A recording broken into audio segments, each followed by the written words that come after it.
I want to say something right now, and that might stink a little, but I promise I'm saying this because I actually care about you.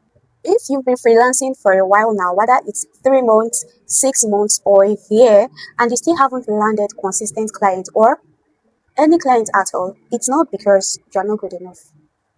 And I know that sounds like something a motivational speaker would say to make you feel better, but that's not what it is.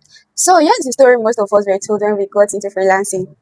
Acquire skills, build a portfolio, put up a professional looking website. The clients will come.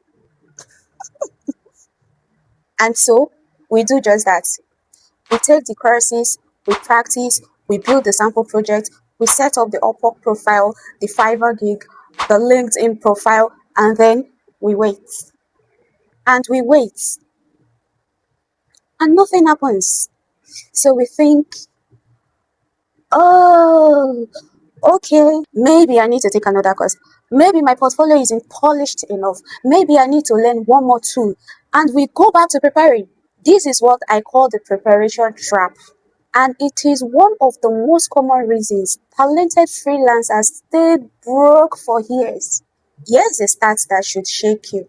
According to research by Payoneer, the global freelance market is worth over $1.5 trillion. What does this imply? It means that there is no shortage of money being spent on freelance services. The clients exist, the budgets exist, the work exists. So why aren't you getting any of it? I want to introduce you to a term I use with the people I coach. It's called ghost freelancing. Now, a ghost freelancer is someone who technically exists in the market. They have the skills, maybe even a portfolio or a profile, but they are functionally invisible to the people who would actually pay them. And here's what makes this so painful. It has nothing to do with how good you are. I've worked with freelancers who could run circles around the people who were consistently getting clients, who were consistently getting booked. Better designers, sharper writers, more detail-oriented virtual assistants, more technically skilled automation specialists, but they were ghost freelancers and they stayed stuck. Meanwhile, someone with half the skills, half the experience is constantly landing clients and closing deals left, right, and center.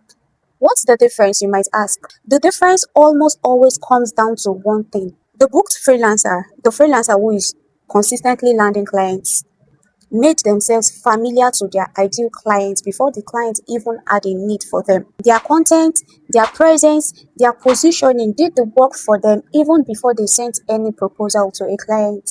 This is because they understood something that the talented ghost freelancer didn't understand. Clients don't hire the best person, they hire the most familiar person. Is this confusing? Okay, think about how you hire people or buy things. When you need something done, do you go online and objectively evaluate every possible option and pick the best? No.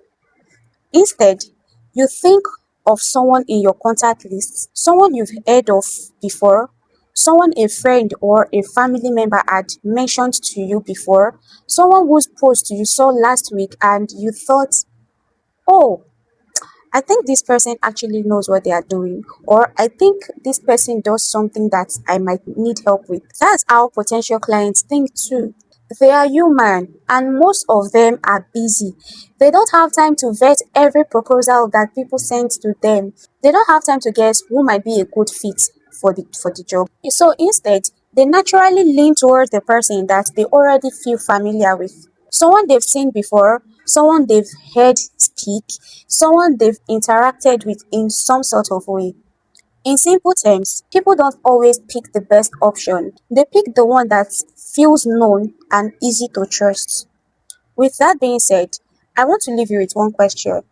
If someone needed the exact service you offer right now, will they think of you?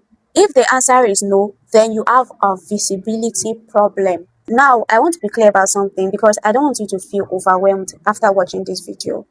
The problem is fixable, completely fixable, and it doesn't require you to become an influencer go viral, or have thousands of followers. What it requires is something I call strategic visibility. And over the next few videos, I'm going to break down exactly what that looks like, step by step. Because visibility without strategy is just noise, and I don't want you to make noise.